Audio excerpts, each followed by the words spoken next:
നമസ്കാരം. തദ്ദേശ സ്വയംഭരണ സ്ഥാപനങ്ങളിലെ തെരഞ്ഞെടുപ്പ് ഫലം പുറത്തുവരികയും അതിനെക്കുറിച്ചുള്ള വിലയിരുത്തലുകൾ കഴിഞ്ഞ 2-3 ദിവസമായി തുടരുകയും ചെയ്യുന്ന പശ്ചാത്തലത്തിൽ ഏറ്റവും പ്രധാനപ്പെട്ട ചോദ്യമായി ഉയർന്നു വരുന്നത് ഏതാനും മാസങ്ങൾക്കുള്ളിൽ നടക്കാൻ പോകുന്ന നിയമസഭാ തെരഞ്ഞെടുപ്പിൽ ഇതെങ്ങനെ പ്രതിഫലിക്കുമെന്നതാണ്.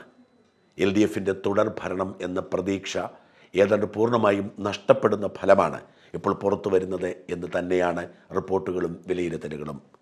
ഒരു കാരണവശാലും ഇനി CPM അല്ലാതെ LDF അല്ലാതെ ആരും ഈ നാട് ഭരിക്കില്ല എന്ന അമിതമായ ആത്മവിശ്വാസത്തിലായിരുന്നു ഇത്രയും നാൾ പിണറായി വിജയനും അദ്ദേഹത്തെ പിന്തുണയ്ക്കുന്ന സിവിൽ സർവീസ് ലോബിയും പോലും. 2009 മണ്ഡല പുനർവിഭജനത്തോടെ അടിത്തറ വിപുലപ്പെടുത്തിയെന്നും കൃത്യമായ നിലപാടുകളിലൂടെ, കിറ്റ് വിതരണത്തിലൂടെ, ജനപ്രിയ നയങ്ങളിലൂടെ, കൃത്യമായ സോഷ്യൽ മീഡിയ ഇടപെടലിലൂടെ ഭൂരിപക്ഷം ഉറപ്പാക്കി മുമ്പോട്ട് പോവുകയാണെന്നും കേരള ജനത ഒരിക്കലും തങ്ങളെ തിരസ്കരിക്കില്ല എന്നും ആത്മവിശ്വാസത്തിൽ തന്നെയാണ് പിണറായി വിജയൻ കഴിഞ്ഞ ദിവസം വരെ മുമ്പോട്ട് പോയത്. എന്നാൽ ആത്മവിശ്വാസത്തിന് കോട്ടം തട്ടിയിരിക്കുന്നു. ഇനിയൊരു തുടർ ഭരണം ഉണ്ടായേക്കില്ല എന്ന ഭയം CPMനെ ബാധിക്കുന്നു. അമിതമായ ആത്മവിശ്വാസം UDFന് ഉണ്ടായിരിക്കുന്നു. ഉറപ്പായും ഇനി ഭരണം തങ്ങൾക്കാണ് എന്ന് വിശ്വസിച്ച് ഉറപ്പിച്ച് UDFകാർ മുഖ്യമന്ത്രി സ്ഥാനത്തെ ചൊല്ലിയുള്ള തർക്കങ്ങളിലേക്ക് നീങ്ങുകയാണ്. തദ്ദേശ സ്വയംഭരണ സ്ഥാപനങ്ങളിലെ തെരഞ്ഞെടുപ്പ് പലപ്പോഴും പ്രാദേശിക സ്ഥാനാർത്ഥികളുടെ മികവിൻ്റെ അടിസ്ഥാനത്തിലാകുമ്പോൾ അത് വാസ്തവത്തിൽ രാഷ്ട്രീയമായി കണക്കാക്കേണ്ടതില്ല. രാഷ്ട്രീയമായി കണക്കാക്കാവുന്ന ജില്ലാ പഞ്ചായത്ത് തെരഞ്ഞെടുപ്പ്, അതായത് ജില്ലാ പഞ്ചായത്തിൻ്റെ ഏതാണ്ട് 2.5 വാർഡുകൾ ചേരുന്നതാണ് ഒരു നിയമസഭാ മണ്ഡലം. അവിടെ 50-50 ആണ്. അതായത് 7 ജില്ലാ പഞ്ചായത്തുകൾ LDFനും 7 ജില്ലാ പഞ്ചായത്തുകൾ UDFനുമാണ്. അതുകൊണ്ട് തന്നെ LDF തീരെ പിറകോട്ട് പോയെന്നോ UDF ബഹുദൂരം മുമ്പോട്ട് പോയെന്നോ വിലയിരുത്തുന്നത് ഉചിതമാവില്ല. മാത്രമല്ല, ഇനി വരാൻ പോകുന്ന 4-5 മാസം എങ്ങനെയാണ് സർക്കാർ ഈ വിഷയങ്ങളെ കൈകാര്യം ചെയ്യുന്നത് എന്നത് ശ്രദ്ധേയമാണ്. സർക്കാരിൻ്റെ നിലപാടുകളെ ഫലപ്രദമായി പ്രതിരോധിക്കാൻ UDFന് ഒരിക്കലും കഴിയാറില്ല. അതുകൊണ്ട് തന്നെ സർക്കാർ വളരെ തന്ത്രപരമായി, ബുദ്ധിപരമായി നിലപാടെടുത്താൽ ഇപ്പോഴുണ്ടായിരിക്കുന്ന ജനവിരുദ്ധ വികാരം ഇനി വരുന്ന 3-4 മാസം കൊണ്ട് ശമിപ്പിച്ചു കൂടായികയുമില്ല. അതുകൊണ്ട് തന്നെ ഇപ്പോൾ ഏതെങ്കിലും തരത്തിൽ ഒരു അഭിപ്രായ പ്രകടനം നടത്തുന്നത് ഉചിതമാവില്ല. എന്നാലും നമ്മൾ ചർച്ച തുടരുന്നു. വരുന്ന 5 വർഷം കേരളത്തിൻ്റെ ഭാവി എങ്ങനെയാവും എന്നറിയാനുള്ള നമ്മുടെ ഒരു ജിജ്ഞാസ, നമ്മുടെ താല്പര്യമാണ് അതിൻ്റെ പ്രധാന കാരണം. മലയാള മനോരമ കഴിഞ്ഞ തദ്ദേശ സ്വയംഭരണ തെരഞ്ഞെടുപ്പിന് ശേഷം ഈ തദ്ദേശ സ്വയംഭരണ സ്ഥാപനങ്ങളിലെ വോട്ടുകൾ, ഓരോ പാർട്ടിയും നേടിയ വോട്ടുകൾ ഒരുമിച്ച് ചേർത്ത് നിയമസഭാ മണ്ഡലങ്ങളെ വേർതിരിച്ച് ഇപ്പോഴത്തെ വോട്ടിംഗ് പാറ്റേൺ അനുസരിച്ച് എങ്ങനെയായിരിക്കും നിയമസഭയിൽ വിജയം വരാൻ പോകുന്നത് എന്നതിനെക്കുറിച്ചൊരു വിലയിരുത്തൽ നടത്തിയിരുന്നു. അതായത് ഗ്രാമപഞ്ചായത്തുകൾ, മുനിസിപ്പാലിറ്റികൾ, കോർപ്പറേഷൻ, ഇത് മാത്രമാണ് എടുക്കുന്നത്. ബ്ലോക്കും ജില്ലാ പഞ്ചായത്തും ഒന്നുമില്ല. അങ്ങനെ ഓരോ ഗ്രാമപഞ്ചായത്തിലെയും നിയമസഭാടിസ്ഥാനത്തിൽ വേർതിരിക്കുന്നു, അല്ലെങ്കിൽ ഓരോ മുനിസിപ്പാലിറ്റിയും നിയമസഭാടിസ്ഥാനത്തിൽ വേർതിരിക്കുന്നു. അങ്ങനെ കൃത്യമായ ബൗണ്ടറി ഉണ്ടാക്കി അവിടെ ആളുകൾ വോട്ട് ചെയ്തതെല്ലാം കൂടെ ശേഖരിച്ചിട്ട് മനോരമ 2020 പുറത്തിറക്കിയ കണക്കനുസരിച്ച് LDFന് 101 സീറ്റും UDFന് 38 സീറ്റും NDAക്ക് 1 സീറ്റുമാണ് കിട്ടേണ്ടിയിരുന്നത്. എന്നാൽ അന്ന് കിട്ടിയത് LDFന് 99 സീറ്റും UDFന് 41 സീറ്റും NDAക്ക് 0 സീറ്റുമാണ്. ഇത് വാസ്തവത്തിൽ ഏതാണ്ട് മനോരമയുടെ കണക്കുകൂട്ടലിനൊപ്പമായിരുന്നു. മനോരമ LDFന് 101 സീറ്റ് കിട്ടുമെന്ന് പറഞ്ഞപ്പോൾ 99 സീറ്റ് കിട്ടും. ഒരു പക്ഷേ മലയാള മനോരമയ്ക്ക് സർവേ നടത്തിയോ എക്സിറ്റ് പോൾ നടത്തിയോ പറയാൻ കഴിയുന്നതിനേക്കാൾ ആധികാരികമായി തദ്ദേശ സ്വയംഭരണ സ്ഥാപനങ്ങളിലെ വോട്ടിംഗ് പാറ്റേണിൻ്റെ അടിസ്ഥാനത്തിൽ വിലയിരുത്തൽ വിജയകരമായി പറയാൻ സാധിച്ചു. അതുകൊണ്ട് തന്നെ ഇക്കുറി മനോരമ അത്തരമൊരു വിലയിരുത്തൽ നടത്തുമ്പോൾ അത് വളരെ പ്രസക്തമാണ്. ആ വിലയിരുത്തലിൻ്റെ അടിസ്ഥാനത്തിൽ മലയാള മനോരമ വളരെ വിശദമായി തന്നെ ഗ്രാമപഞ്ചായത്തുകളെയും മുനിസിപ്പാലിറ്റികളെയും കോർപ്പറേഷനുകളെയും 140 നിയമസഭാ മണ്ഡലങ്ങളുടെ അടിസ്ഥാനത്തിൽ വേർതിരിച്ചിട്ട് ഇന്ന് പ്രഖ്യാപിച്ചിരിക്കുന്ന റിപ്പോർട്ട് അനുസരിച്ച് UDFന് 80 സീറ്റും LDFന് 58 സീറ്റും NDA അല്ലെങ്കിൽ BJPക്ക് 2 സീറ്റും എന്നാണ് പറയുന്നത്. UDFന് 80 സീറ്റ്, 71 സീറ്റാണ് ഭൂരിപക്ഷത്തിന് വേണ്ടത്. 80 സീറ്റ് കിട്ടുമെന്ന് പറയുന്നു. 58 സീറ്റ് LDFനുണ്ടാവും, 2 സീറ്റ് NDAക്ക് ഉണ്ടാവും എന്നാണ് മനോരമയുടെ വിലയിരുത്തൽ. വളരെ വിശദമായി തന്നെ മനോരമയുടെ റിപ്പോർട്ട് അവരുടെ 5-ാം പേജിൽ കൊടുത്തിട്ടുണ്ട്. അവർ പറയുന്നു, ചിത്രം മാറി, UDFന് 80, LDFന് 58, NDAക്ക് 2. മലയാള മനോരമയുടെ കണക്കനുസരിച്ച് കാസർഗോഡ് ജില്ലയിൽ UDFനായിരിക്കും മുൻതൂക്കം. ഭൂരിപക്ഷം വരെ പറയുന്നുണ്ട്. മഞ്ചേശ്വരത്ത് 20,016 വോട്ടിന്റെ ഭൂരിപക്ഷം, കാസർഗോഡ് 26,403 വോട്ടിന്റെ ഭൂരിപക്ഷം, ഉദുമയിൽ 685 വോട്ടിന്റെ ഭൂരിപക്ഷം. ഇങ്ങനെ 3 മണ്ഡലങ്ങൾ കാസർഗോഡ് ജില്ലയിൽ UDF നേടുമ്പോൾ രണ്ടിടത്ത് കാഞ്ഞങ്ങാട് 14,915 വോട്ടിന്റെ ഭൂരിപക്ഷം, തൃക്കരിപ്പൂരിൽ 11,948 വോട്ടിന്റെ ഭൂരിപക്ഷം. ഇത്രയും ഭൂരിപക്ഷത്തിൽ LDF ജയിക്കുമെന്ന് പറയുന്നു. ഇവിടെ മഞ്ചേശ്വരത്തും കാസർഗോഡും രണ്ടാം സ്ഥാനം പറഞ്ഞിരിക്കുന്നത് BJPക്കാണ്. ഇനി കണ്ണൂരിലേക്ക് പോയാൽ LDFും UDFും ഏതാണ്ട് തുല്യമാണ്. തൃക്കരിപ്പൂര്, ധർമ്മടം, പയ്യന്നൂർ, മട്ടന്നൂർ, തലശ്ശേരി, കല്യാശ്ശേരി, കൂത്തുപറമ്പ് എന്നിവയാണ് LDFിന് പറയുന്നത്. UDFിന് ഇരിക്കൂറ്, അഴീക്കോട്, പേരാവൂർ, തളിപ്പറമ്പ്, കണ്ണൂർ എന്നീ മണ്ഡലങ്ങളും പറയുന്നത് രണ്ടും ഏതാണ്ട് തുല്യമാണ്. ധർമ്മടത്ത് 16,500 വോട്ടിന്റെ ഭൂരിപക്ഷമാണ് പറയുന്നത്. പിണറായിയുടെ മണ്ഡലമാണ്, ഏതാണ്ട് ഭൂരിപക്ഷം പകുതിയായി കുറയുമെന്ന് പറയുന്നു. കണ്ണൂരിൽ 8,350 വോട്ടിന്റെ ഭൂരിപക്ഷത്തിൽ UDF ആണ് ജയിക്കുന്നത്. പയ്യന്നൂരിൽ 34,807 വോട്ട്, തലശ്ശേരിയിൽ 40,582 വോട്ട്, തളിപ്പറമ്പിൽ 2,116 വോട്ടിന് UDF, പേരാവൂരിൽ 11,233 വോട്ടിന് UDF, കല്യാശ്ശേരിയിൽ 16,781 വോട്ടിന് CPM, അഴീക്കോട് 2,019 വോട്ടിന് UDF, ഇരിക്കൂറിൽ 31,078 വോട്ടിന് UDF, കൂത്തുപറമ്പിൽ 11,524 വോട്ടിന് LDF. ഇങ്ങനെയാണ് കണ്ണൂരിലെ പറയുന്നത്. വയനാട്ടിൽ പൂർണ്ണമായും UDFിനാണ്. ഇപ്പോൾ തന്നെ വയനാട്ടിൽ UDFിന് മുന്നേറ്റമുണ്ട്. അവർ പറയുന്നു കൽപ്പറ്റയിൽ 10,682 വോട്ട്, ബത്തേരിയിൽ 2,781 വോട്ട്, മാനന്തവാടിയിൽ 11,548 വോട്ട്. ഈ മൂന്നെണ്ണവും UDFിന്റെ വിജയം പറയുന്നു. ഇനി കോഴിക്കോട് ജില്ലയിലേക്ക് വന്നാൽ UDF വലിയ മുൻതൂക്കം കൽപ്പിക്കുന്നു. നാദാപുരത്തിന് 5,365 വോട്ടിന് UDF, കുറ്റ്യാടിയിൽ 4,558 UDF, വടകരയിൽ 7,994 വോട്ടിന് UDF, ബാലുശ്ശേരിയിൽ 12,408 UDF, പേരാമ്പ്രയിൽ 10,923 വോട്ടിന് UDF, കൊയിലാണ്ടിയിൽ 3,924 വോട്ടിന് UDF, കൊടുവള്ളിയിൽ 20,417 UDF. കോഴിക്കോട് LDFിന് പറയുന്ന മണ്ഡലങ്ങൾ വളരെ കുറവാണ്.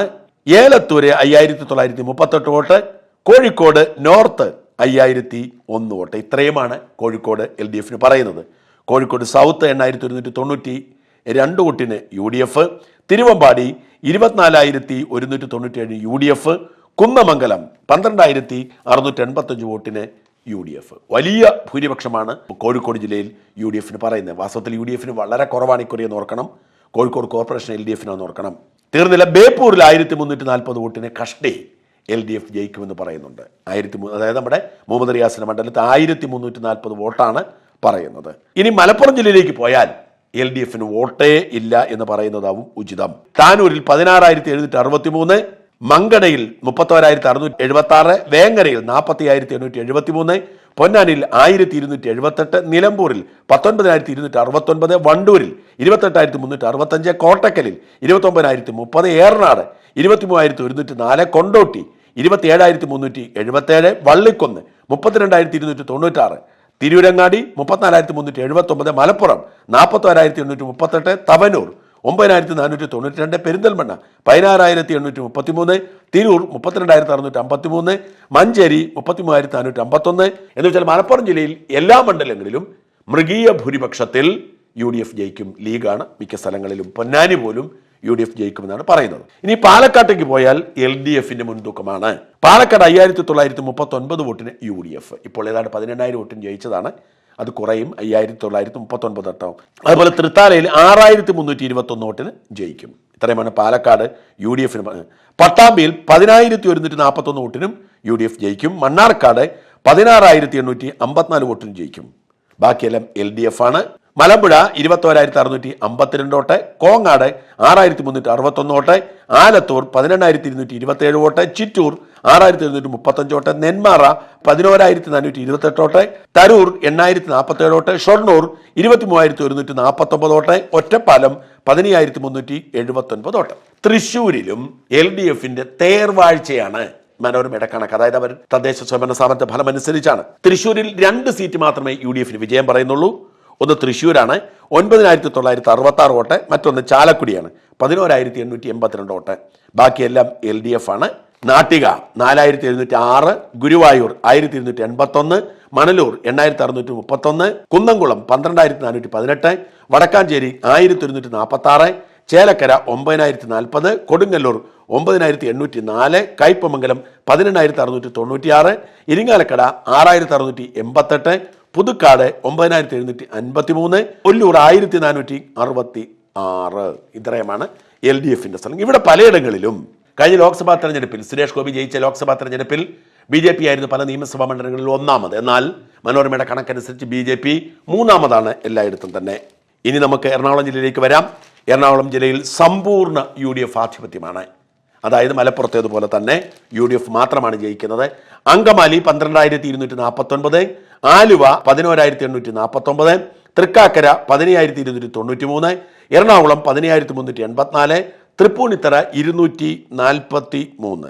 അവിടെയും BJP മൂന്നാമതാ മുനിസിപ്പാലിറ്റി പിടിച്ചതാണ്. കളമശ്ശേരി 14,242, കൊച്ചി 9,273, വൈപ്പിൻ 5,320, പറവൂർ 10,586, കുന്നത്തുനാട് 12,874. 2020 കടുത്ത മത്സരം കാഴ്ചവെക്കുന്ന സ്ഥലമാണ് കുന്നത്താട്. ഇക്കുറി 2020 50,712 വോട്ടോടെ രണ്ടാമതെത്തുമെന്നാണ് പറയുന്നത്.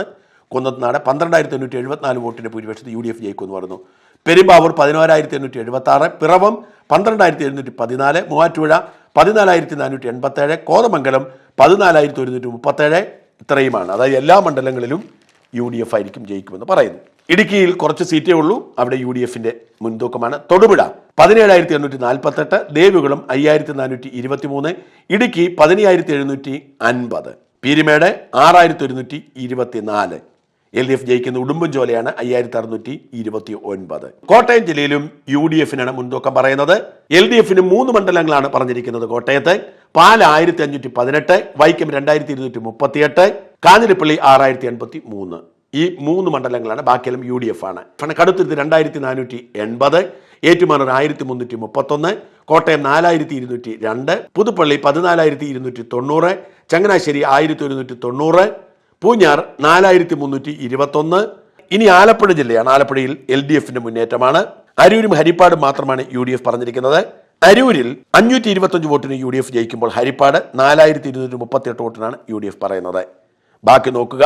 ചേർത്തല 12,710, കുട്ടനാട് 503, മാവേലിക്കര 10,902, കായംകുളം 5,145, ചെങ്ങന്നൂർ 1,826, ആലപ്പുഴ 3,842, അമ്പലപ്പുഴ 4,682. ഇനി പത്തനംതിട്ടയാണ്. പത്തനംതിട്ടയിൽ മുഴുവനും UDFന് പറഞ്ഞിരിക്കുന്നു. റാന്നി 10,927, ആറന്മുള 13,572, അടൂർ 618, തിരുവല്ല 6,725, കോന്നി 324. കൊല്ലം ജില്ലയിൽ കൊല്ലം 2,578 LDF ആണ്. Eravipuram LDF 105, Chadayamangalam LDF 1,193, Kottarakkara LDF 144, Punalur LDF 8,370, Chathannoor LDF 11,652, Kundara LDF 4,258. LDFനാണ് കൊല്ലത്ത് മുൻതൂക്കം പറഞ്ഞിരിക്കുന്നത്. UDFന് പറഞ്ഞിരിക്കുന്നത് ചവറ 7,796, കരുനാഗപ്പള്ളി 4,646, കുന്നത്തൂർ 594, പത്തനാപുരം 2,597. ഇനി തിരുവനന്തപുരത്തേക്ക് വന്നാൽ ചിറയൻകീഴും നെയ്യാറ്റിൻകരയും മാത്രമാണ് UDFന് പറഞ്ഞിരിക്കുന്നത്. ചിറയൻകീഴ് 640, നെയ്യാറ്റിൻകര 1,556. രണ്ടിടത്ത് BJPക്കാണ് പറഞ്ഞിരിക്കുന്നത്. അത് വട്ടിയൂർക്കാവ് 2,497, നേമത്ത് 5,049. രണ്ടിടത്താണ് BJP. ബാക്കിയെല്ലാം LDF ആണ്. വർക്കല 3,718, ആറ്റിങ്ങൽ 12,944, നെടുമങ്ങാട് 13,115, വാമനപുരം 905, കഴക്കൂട്ടം 1,909, തിരുവനന്തപുരം 6,346, അരുവിക്കര 3,854, പാറശാല 12,154, കാട്ടാക്കട 8,469, കോവളം 3,621. കോവളം UDFന്റെ സിറ്റിംഗ് സീറ്റാണ്. അതും LDFനാണ് പറയുന്നത്. ഇത് മനോരമയുടെ ഒരു കണക്കുകൂട്ടലാണ്. തദ്ദേശ സ്വയംഭരണ സ്ഥാപനങ്ങളിൽ ആളുകൾ വോട്ട് ചെയ്ത പാറ്റേൺ അനുസരിച്ച് അത് തന്നെ ആവണമെന്ന് നിർബന്ധമില്ല.